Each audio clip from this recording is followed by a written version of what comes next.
মসজিদ সুন্দর করার জন্য অনেক কমিটি কত সুন্দরভাবে চিন্তা করে তাদের মনের ভিতরে রাখে, কিন্তু ইমাম বলছে এরা কিভাবে চলবে, কিভাবে ভালো থাকবে, কিভাবে ভালো রাখা যায় একজন মসজিদ ইমামকে চিন্তা করা কমিটির একজন লোক।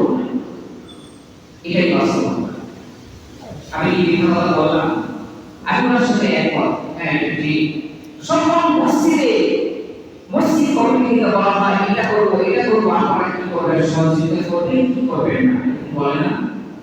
আমার টাকা দিয়ে মসজিদ সুন্দর করা হয়, কিন্তু আমার জীবনে আমি লোক দেখি না, আপনারা দেখছেন কিনা জায়গায় কোন মসজিদ কমিটির লোক এই জায়গায় দাঁড়িয়ে এখন কথা বলে নাই যে আমাদের মসজিদ সুন্দর হয়েছে, ইমাম মসজিদের ব্যাপারে একটু চিন্তা করা দরকার, কি করে কিভাবে চলে একটু ধারণা একটু নেওয়া দরকার, বলা দরকার। পশ্চিম কালো আমি পাই নাই, আপনারা পাইছেন কিনা আমি জানি না, বলেছে কোন কমিটির লোক এই জায়গায় দাঁড়িয়ে বলেছে। অথচ মসজিদ সুন্দর করেছেন, মসজিদে যে আসল যে কয়েকটি বিষয়, মৌলিক বিষয় যেগুলো ছাড়া মসজিদ চলতে পারে না, পারে ইমাম ছাড়া মসজিদ চলবে? আরে আমিও এই ইমাম, আপনারা সকলেই ইমাম। আমি এক সময় থাকলাম হাদিসের নামাজ পড়ে, হাদিসের থাকলে যে ইমাম শেখে থাকবে সেই তো ইমাম হতে হবে। আর যে সেই লোকই না থাকে মসজিদে নাম আছে না, ইমামের কি মর্যাদা, মসজিদ কি মর্যাদা। আমি আপনি যদি চিন্তা করতাম এতটুকু ইমাম আমার জন্য যথেষ্ট হয়ে যেত। আল্লাহ রাসূল সাল্লাল্লাহু আলাইহি ওয়াসাল্লাম বললেন, তার এই হাদিসের ভিতরে আল্লাহ সুবহানাহু ওয়া তাআলা নবীরা উল্লেখ করেছেন, আল্লাহ রাসূল সাল্লাল্লাহু আলাইহি ওয়াসাল্লাম বললেন, যদি কোন ইমামের আগে ইমাম অর্থ কি সেটা আমরা জানি না, ইমাম অর্থ নেতা, মুরব্বি, তাই না, অভিভাবক। আমাদের সমাজে তো দায়িত্ব ছিল ইমামদের বিচার কার্য থেকে শুরু করে বিবাহ শাদী যত অনুষ্ঠানগুলো হয় সব আমাদের মুসলিম মুসলমান শরীয়ত মতো জ্ঞানওয়ালা একজন ইমাম বা একজন মানুষকে একজন হুজুরকে অবশ্যই সেই বিবাহ অনুষ্ঠানে সেই বিচার কার্য হয় এবং সর্বক্ষেত্রে রাখা উচিত কি উচিত নয় বলেন? উচিত না? কিন্তু আমরা ইমাম মানে এই সাধারণ পাঁচওয়াক্ত নামাজ পড়া বেকারের দায়িত্ব না, এমনটা না, তার দায়িত্ব আল্লাহ এতটুকুই দেন নাই। আপনি বিচার কার্য শুরু করেছেন এমন মানুষ নিয়ে যেগুলো একটি মানুষের শরীয়তের কোনো জ্ঞান নেই, বলেন তো এই বিচার কার্য সূক্ষ্ম কাপড় করুক না কেন কোনোদিন আল্লাহ রাসূলের দিক নির্দেশ হলেই হবে না, হবে? ওই বিচার কার্য কোনোদিন ফায়সালা আসবে না, সেই পড়াশোনা নষ্ট হয়ে গেলে আবার বিবাদ সৃষ্টি হবে। ওই জায়গায় ইমাম থাকা দরকার ছিল, ওই জায়গায় ধর্মীয় নেতা থাকা দরকার ছিল, কিনা বলেন? আমরা এটা কি কারণে নেই না? ইমাম সাহেব শরীয়ত সম্মত কথা বলবে, ঘুষ দেবে না, নিয়েও দেবে না, বাধা দেবে, একজন আরেকজনের সাপোর্ট দিবে, এটাও করতে দেবে না। এই জন্য ইমাম সাহেব ওই জায়গায় নাই। আমরা বলি ইমাম সাহেবের তো মসজিদ পর্যন্তই না, এটা ইমাম সাহেবের জায়গা না, এটা ইমাম সাহেবের মুসল্লা না, এটা ইমাম সাহেবের মুসল্লা, ইমাম সাহেবের জায়গা। রাসূল সাল্লাল্লাহু আলাইহি ওয়াসাল্লাম মৃত্যুর আগ পর্যন্ত কাঁধে ভর দিয়ে সাহাবাদের মধ্যে কাঁধে ভর দিয়ে ইমামতি করেছেন। আপনারা ভাবতেছেন 2-4-5 টাকার মুসলিম ইমামতি তার দাম রয়েছে, আবার আপনার মসজিদের দাম আপনার কাছে না থাকতে পারে, কিন্তু এই জায়গাটার দাম অনেক বড়, এই জায়গাটার মর্যাদা অনেক বড়। রাসূল সাল্লাল্লাহু আলাইহি ওয়াসাল্লাম মৃত্যু আগ পর্যন্ত তার ভুল ছিল দুই কাঁধে দুই সাহাবার কাঁধে ভর দিয়ে মসজিদের ইমামতি করেছেন। জীবন থাকা পর্যন্ত সেই জায়গায় দাঁড়িয়ে মুসল্লাতে দাঁড়িয়ে ইমামতি করেছেন, কিনা বলেন? এই জায়গায় বসে কিয়ামত পর্যন্ত না, যতদিন পর্যন্ত হায়াত ছিল তিনি বয়ান করেছেন সর্ব বিষয়ে। তাহলে আগে আপনি ইমামের মর্যাদা দেই না দেই এটা বিষয় না, কিন্তু আল্লাহ সুবহানাহু ওয়া তাআলা ইমামকে অনেক মর্যাদা দিয়েছেন, আমরা আজকে সেটা দিতে পারি না। রাসূল সাল্লাল্লাহু আলাইহি ওয়াসাল্লাম বললেন,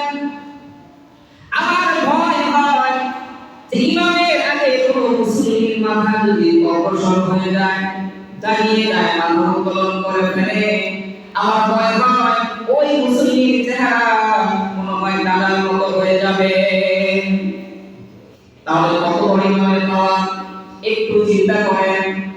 ইমাম মসজিদের মর্যাদা আমরা দিতে জানি না, কারণ একটাই, আমরা আখিরাতের চিন্তা মোটেও করি না। যদি আখিরাতের চিন্তা করতাম, মৃত্যুর কথা চিন্তা করতাম, তাহলে ইমাম করে কয় চিন্তা করেন মর্যাদা চিনতে পারতাম। আল্লাহ রাসূল সাল্লাল্লাহু আলাইহি ওয়াসাল্লাম বললেন, আমার অনেক ভয় হয় ইমামের আগে যদি কোনো মুক্তাদি, ইমামের আগে নেতাদের যদি কোনো মানুষ অগ্রসর হয়, তাহলে আমার মনে হয় আল্লাহর গজব নাযিল হয়ে যাবে। তাহলে ইমাম কি ছোটখাটো জিনিস? ইমামের আগে যদি কেউ মাথা উত্তোলন করে, তাহলে তার চেহারা কি হতে পারে? এরকম দালাল হতে পারে। আল্লাহ রাসূল সাল্লাল্লাহু আলাইহি সাল্লাম বললেন, আল্লাহ রাসূল সাল্লাল্লাহু আলাইহি সাল্লাম ইরশাদ করেছেন, যে ব্যক্তিরা জাতি যে উম্মাহ আলেমের হক আদায় করে না, ইমামের দুর্বল নেতাদের হক আদায় করে না, হক আদায় করে চলে না, সে দলের লোক, সেই ব্যক্তি আমার দলের না। কাল কিয়ামতের ময়দানে ওই সকল লোকদের জন্য আমি সুপারিশ করব না। আল্লাহ সুবহানাহু ওয়া তাআলা রাসূলের মাধ্যমে বলে দিয়েছেন, ইন্নাল উলামা ওয়ারাসাতুল আমবিয়া। নবীগণ হচ্ছে আলেমগণ হচ্ছে নবীগণের ওয়ারিস। ওয়ারিস কি তোমরা ভালো করে জানি কাদের ওয়ারিস বলা হয়? আমরা আমাদের সন্তানাদি যা রয়েছে ওয়ারিস সূত্র পায়, আমার সম্পত্তি গুলো রয়েছে। যত পয়গম্বর এই দুনিয়াতে এসেছে, রাসূল এসেছে, তারা কোনো ধন সম্পদ, কোনো টাকা পয়সা ওয়ারিস সূত্রে কি পৃথিবীর বুকে রেখে যায় নাই। তারা কি রেখে গিয়েছেন? রেখে গিয়েছেন ওই গ্রাহক বাহন রেখে গিয়েছেন। এই জন্যই বলছেন, ইন্নাল উলামা ওয়ারাসাতুল আমবিয়া। আমি থাকবো না, আমার সাহাবারা থাকবে না, একদিন তাকে আলেম থাকবে, তারা হকের পথে থাকবে। আল্লাহই বাস্তবায়ন করার জন্য আল্লাহ যুগে ছড়িয়ে ছিটিয়ে করবে, ঠিক কিনা বলেন? তারা সাধারণ কোনো মানুষ নয়, তারা সাধারণ কোনো মানুষ নয়। আল্লাহ তাআলা বলছেন, আল্লাহ রাসূল বলেছেন, এরা হচ্ছে আমার উত্তরসূরি, এরা হচ্ছে আমার কি ওয়ারাসাতুল আমবিয়া ওয়ারিসগণ। আমি আপনি মনে করি ইমাম সাহেবের জায়গায় কাঠের ব্যক্তি হয়েছে আর কিন্তু না, এটা যে অনেক নাম। আমার নবী বিশ্ব নবী মুহাম্মদ রাসূলুল্লাহ এই জায়গায় গিয়ে সব বয়ান করেছেন, কিনা বলেন? ওই নামাজের জায়গায় ইমাম সাহেব দাঁড়িয়ে নামাজ আদায় করেছেন। কি হতভাগা, আমি নামাজ আদায় করতে পারি না, নামাজের সঠিকভাবে উচ্চারণ করতে পারি না, ইমামের মর্যাদা কেমনে দেব? যে আপনার আখিরাত সুন্দর করে দেয়, যে আপনার হাজার হাজার মুসলিমের দায়িত্ব নিয়ে নামাজকে সুন্দর করে আদায় করা, ঠিক কিনা বলেন? তাকে কেমনে করে মসজিদের কোন একজন মসজিদ কমিটির লোক আমি পাইলে আপনারা পাইছেন কিনা জানি না, এই যে মসজিদ ইমাম মসজিদ নিয়ে কোনো কথা বলে, বরঞ্চ তাদেরকে কিভাবে ছোট করা যায়, তাদেরকে কিভাবে অপমান করা যায়, তাদেরকে কিভাবে কিরকম ভাবে সত্য কথা মিথ্যা বানিয়ে করা যায়, এইভাবে চিন্তাধারা অনেকেই করে না। এই জায়গায় মনে হচ্ছে ইমাম সাহেব নামাজ পড়ে, এটা একটাই নামাজ না, এটা আমার নবী বিশ্ব নবী মুহাম্মদ রাসূলুল্লাহ সাল্লাল্লাহু আলাইহি সাল্লাম এই জায়গায় তিনি নামাজ পড়েছেন। তিনি ইন্তেকাল করার পর তার পরবর্তী সিদ্দিক রাদিয়াল্লাহু তাআলা এই জায়গায় নামাজ পড়েছেন, ঠিক কিনা বলেন? এরপর ওমর রাদিয়াল্লাহু তাআলা এইভাবে নামাজ পড়েছেন। এরপরে হযরত উসমান রাদিয়াল্লাহু তাআলা নামাজ পড়েছেন। আলী রাদিয়াল্লাহু তাআলা নামাজ পড়েছেন। পর্দায় কমে যারা আল্লাহ তাআলা আল্লাহ রাসূলের ওয়াজিব মানছিল, তারা এই জায়গায় গিয়ে নামাজ পড়েছে, ঠিক কিনা বলেন? এটা সাধারণ কোনো জায়গা না, সাধারণ কোনো পরিবেশ না। আজকে আমার ইমাম আমার কত দুর্বল, এই জন্য ইমাম মসজিদের মর্যাদা আমরা মুশরিককালে দিতে পারি না, জানি না ইমামের মর্যাদা কি। আল্লাহ রাসূল সাল্লাল্লাহু আলাইহি সাল্লাম বললেন, যারা আলেমদের হক আদায় করে না, যারা আলেমদের খোঁজ খবর নেয় না, প্রকৃত মুমিন না। আর তাদের জন্য কিয়ামতের ময়দানে আমি সুপারিশ করব না, সে আমার বলে অন্তর্ভুক্তই না। আমি বাকি কোনো কথা বলছি না, আল্লাহ রাসূলের হাদিস এটা। আল্লাহ রাসূল সাল্লাল্লাহু আলাইহি সাল্লাম বললেন পাঁচটি বিষয়, একটি বিষয় হচ্ছে তুমি নিজে আলেম হও। আল্লাহ রাসূল সাল্লাল্লাহু আলাইহি সাল্লাম সাহাবাদেরকে বলতেছেন তুমি নিজে আলেম হও, যদি না হতে পারো তাহলে আলেমের বাবা হও, যদি না হতে পারো তাহলে আলেমের অন্তত দাদা হও, আর যদি না হতে পারো আলেমের বন্ধু হও। কিন্তু 5 নম্বরে পশ্চিমকালে যেও না, আলেম বিদ্বেষীর খাতায় তুমি নাম লিখিও না, তাহলে ধ্বংস হয়ে যাবা, তোমার ধ্বংস হইবার জন্য। আফসোসের বিষয় নিজে আলেম হই নাই, আলেমের বাবাও হতে পারছি না, আলেমের নাতি নানাও দাদাও হতে পারছি না, আলেমের বন্ধু তো হতে পারবো কিনা বলেন? পারবো না। আপনি আলেমের বন্ধু বলেন, আল্লাহ রাসূলের বন্ধু বলেন, আল্লাহ রাসূল বন্ধু বলেন, আপনি স্বয়ং আল্লাহ তাআলার বন্ধু হয়ে গেলেন। যদি কেউ বলে আমি 5 ওয়াক্ত নামাজ পড়ব, রোজা রাখবো, হজ যাকাত সবই করব, আলেমদের সাথে এত উঠা-বসা করতে পারবো না, এত উঠা-বসা করতে পারবো না, তারা তো শুধু এই করে সেই করে, তাদের কিছু কথা বলতে চললে আমাদের চলবে না। না না না, আপনি যদি এই কথা পাবেন একজন ইমাম, একজন মুয়াজ্জিন, একজন আলেমের কথা যদি অনুসরণ না করেন, তাদের সম্মান যদি না করেন, আল্লাহ রাসূলকে সম্মান করা হবে না। কেন? আপনার ওয়ারিস সূত্রে আপনার সন্তান রয়েছে, এই ওয়ারিসের মালিক কিন্তু আপনার সন্তানরা হবে। আপনি আপনার চোখের সামনে দেখতেছেন আপনার ছেলেকে অন্য একজন মারধর করতেছে, আপনি কি ওই ব্যক্তিকে সম্মান করবেন? আমাকে অনেক সম্মান করেন, কিন্তু আমার ছেলেকে ওই লোক দেখতে পারে না, আমার আত্মীয় স্বজন ওই লোক দেখতে পারে না।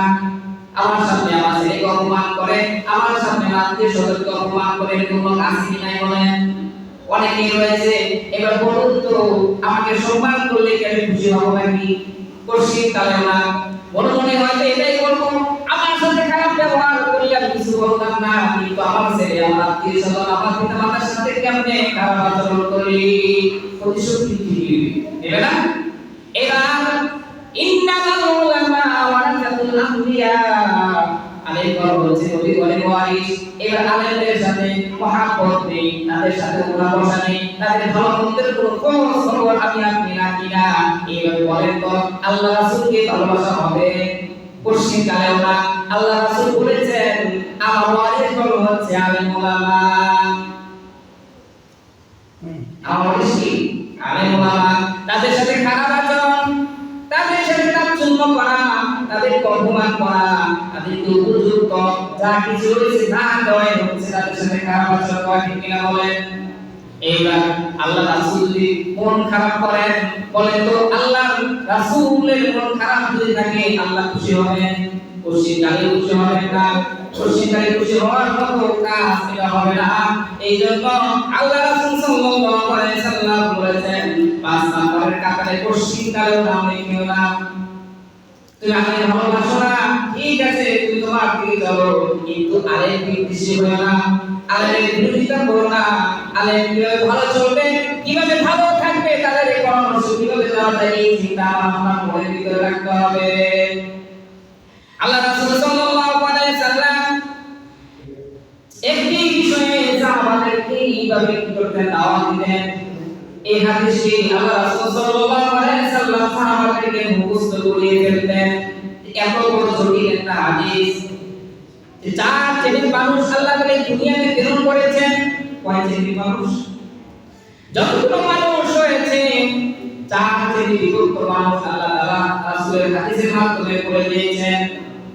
এক নাম্বার হচ্ছে আল্লাহ সুবহানাহু ওয়া তাআলা কাউকে ধর্মীয় জ্ঞান দিয়েছেন, অর্থ সম্পদ দিয়েছেন, অর্থাৎ ধর্মীয় শৈলীর যে জ্ঞানগুলো রয়েছে, ধর্মীয় যে জ্ঞান রয়েছে, কোরআন হাদিসের যে জ্ঞান রয়েছে, এইগুলো তাকে দান করা হয়েছে। পাশাপাশি দুনিয়ার ধন সম্পদের মালিকও তাকে বানিয়েছে। তার ধর্মীয় জ্ঞান থাকার কারণে, আল্লাহ তাআলার ভয় থাকার কারণে, রাসূলের সুন্নাত থাকার কারণে এই মানুষের সাথে ভালো ব্যবহার করেন, মানুষের সাথে সম্পর্ক বজায় রাখেন। কোথায় টাকা দান করতে হবে তার জ্ঞানের ভিতরে রয়েছে, কেন কোরআনের হাদিসের জ্ঞান তার ভিতরে রয়েছে, সে উত্তম ভালো ভালো জায়গায় তার টাকা খরচ করে, ঠিক না? এরকম মানুষ আছে না? যে জ্ঞান রয়েছে, ধর্মীয় জ্ঞান রয়েছে, অর্থ সম্পদ রয়েছে, ভালো রাস্তায় আল্লাহ দিক নির্দেশনা অনুযায়ী যে জায়গায় খরচ করার কথা সেই জায়গায় খরচ করে, এরকম লোক আছে কি নাই বলেন? তারপর বলা হয়েছে আরেক শ্রেণীর লোক হলো তাকে আল্লাহ তাআলা পর্যাপ্ত পরিমাণ জ্ঞানের দ্বীনের বুঝ দান করেছেন, এই জ্ঞান দান করেছেন, কোরআন হাদিসের জ্ঞান দান করেছেন, কিন্তু অর্থ সম্পদ তাদেরকে দেওয়া হয় নাই। যেমন 90% আলিম ওলামা এদের দেখবেন জ্ঞানের অভাব নেই, শরীর জ্ঞান যথেষ্ট পরিমাণ রয়েছে, কিন্তু আমার আপনাদের ইমাম সাহেব মুয়াজ্জিন সাহেবের মতো এরকম অনেক আলিম ওলামা রয়েছে, টাকা তাদের নাই, ধন সম্পদ নেই, টাকা রয়েছে, কিন্তু যাদের ভিতরে জ্ঞান রয়েছে ইসলামের, তারা চিন্তা করে আমাকে যদি আল্লাহ সুবহানাহু ওয়া তাআলা টাকা দিত তাহলে হজ করতে যাইতাম, আমাকে যদি টাকা দিত তাহলে আমি স্বজনদেরকে ভালো ব্যবহার অনেক কিছু খাওয়াইতে পারতাম, তাহলে এই কথা বলেন। তার জন্য আমার করতে মন চায়, কারণ সে কোরআনের জ্ঞান জানে বুঝে, এই জন্যই সে ভালো কাজে অগ্রসর করতে চায়। অগ্রসর কিছু আরম্ভ করেছে যেগুলো ধন সম্পদ দিয়ে করতে হয় সেগুলো পারে না, কিন্তু মনের ভিতরে চিন্তা থাকে যে আমাকে যদি আল্লাহ ধন সম্পদ জ্ঞান দান করতেন তাহলে আমি ওই লোকের মতো এরকম দান সদকা করতাম, করে কি করে না, চিন্তা করেন, করে না? আল্লাহ সুবহানাহু ওয়া তাআলা বলেন এই দ্বিতীয় এবং প্রথম শ্রেণীর মানুষ এক, তাদের মতো আল্লাহ দুনিয়ায় একটি প্রিয় মানুষও তাদের তৈরি করেন নাই, উত্তম মানুষ ওই দুজন, টাকাও পেয়েছে, ধন সম্পদও পেয়েছে, ইসলামের জ্ঞানটা রয়েছে, সে টাকাগুলো ধন সম্পদগুলো ভালো কাজে ব্যয় করে। আর একজন আলেম একজন মানুষকে এই জ্ঞান দান করেছে, টাকা পয়সা দান করে না, ইচ্ছা করলেই আমি ইমাম মুয়াজ্জিন করতে পারবো, জাকাত দিতে পারবো না, কারণ আমাদের কি আল্লাহ ধন সম্পদ দেন নাই, কিন্তু আমাদের মন যদি সঠিক থাকে তাহলে আল্লাহ তাআলা ওই প্রথম কাতারের লোকের সাথে এক দাস করতে বলে সুবহানাল্লাহ।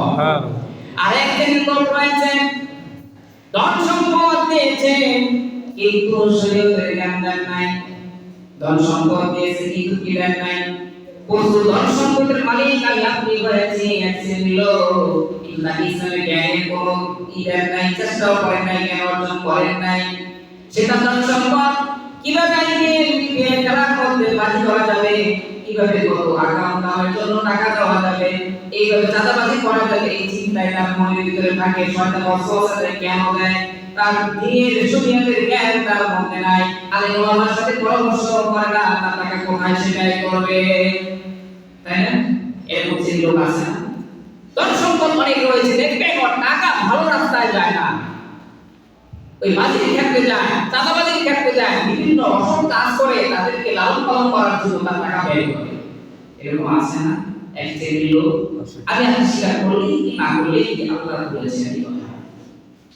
আরেক শ্রেণীর লোক রয়েছে সে তাকে ওই ধন সম্পদ দেন নাই এবং কি শরীয়তের জ্ঞানও দেন নাই, অর্থাৎ মূর্খ, শরীয়তের জ্ঞানও দেন নাই, ধন সম্পদ দেন নাই, একবারে হতভাগা। আর যে ব্যক্তি ধন সম্পদ পেয়েছে শরীয়তের জ্ঞান নাই, সে বড় বড় এইভাবে বাজি করে, এইভাবে হারাম কাজ করে, এইভাবে এরকম ভাবে সে বড় বড় টিভি এরকম ইত্যাদি জিনিস ক্রয় করে, যেগুলো দ্বারা আসলে হারাম কাজ দেখে সবাই কিন্তু দেখে না। কিছু মানুষ ভালো রয়েছে, কিন্তু যেসব মানুষ এই ভুল করে আর তাকে আল্লাহ তাআলা সম্পদ দেন নাই, জ্ঞান দেন নাই, তিনি চিন্তা করে ওরে বেটা তুমি সরল থেকে পেলে কিছু রঙিন বিবিল্লাহ আমার যদি থাকতো আমিও কিনে দেখায় দিতাম, আমিও কিনতাম, আমিও বাজে জুয়া খেলতাম, আমার তো সম্পদ নেই, এই চিন্তা করে না, অনেকেই করে ফেললাম না। তাহলে আল্লাহ সুবহানাহু ওয়া তাআলা রাসূল মাধ্যমে বলতেছেন যে শেষের দুইটা, 3 নাম্বার এবং 4 নাম্বার লোক এক কোয়ালিটি, সেটা ধন সম্পদ পেয়েছে, জ্ঞান পান নাই, যার জন্য সে আকাম করে বিভিন্ন জায়গায় অন্যায়ভাবে টাকা খরচ করে, আর তাকে জ্ঞানও দেন নাই, ধন সম্পদও দেন নাই, তাহলে তিনি নিয়ত কি দিলাম বা যে আমার যদি টাকা থাকতো আমি অল্প থেকে কিনতাম, আমি অল্প বাজি করতাম, জোর দিতাম, তাহলে দুজনের চিন্তা ধারণা এক হয়ে গেল না? আল্লাহ রাসূল সাল্লাল্লাহু আলাইহি সাল্লাম বললেন এই 3 নাম্বার এবং 4 নাম্বার লোক হচ্ছে এক কোয়ালিটি, এরা হচ্ছে আমার জমিনের সবথেকে উৎকৃষ্ট ব্যক্তি। নাউজুবিল্লাহ। এই জন্য আসুন আমরা আলেম ওলামাদেরকে সম্মান করা শিখি, ইমাম মসজিদ কোটি যারা রয়েছে তাদেরকে ভালোবাসতে শিখি, তাদেরকে ভালোবাসলে আল্লাহ রাসূল সাল্লাল্লাহু আলাইহি সাল্লামকে ভালোবাসা হবে। আল্লাহ রাসূল সাল্লাল্লাহু আলাইহি সাল্লামকে যদি আমি আপনি ভালোবাসতে পারি তাহলে আল্লাহ আমাকে জান্নাত দিবেন, অবশ্যই দিবেন। সুবহানাল্লাহ। আল্লাহ সুবহানাহু ওয়া তাআলা আমাদেরকে যা কিছু বললাম সর্বপ্রথম আমাকে এবং আপনাদের সকলকে আমল করার তৌফিক দান করুন। সকলকে আল্লাহ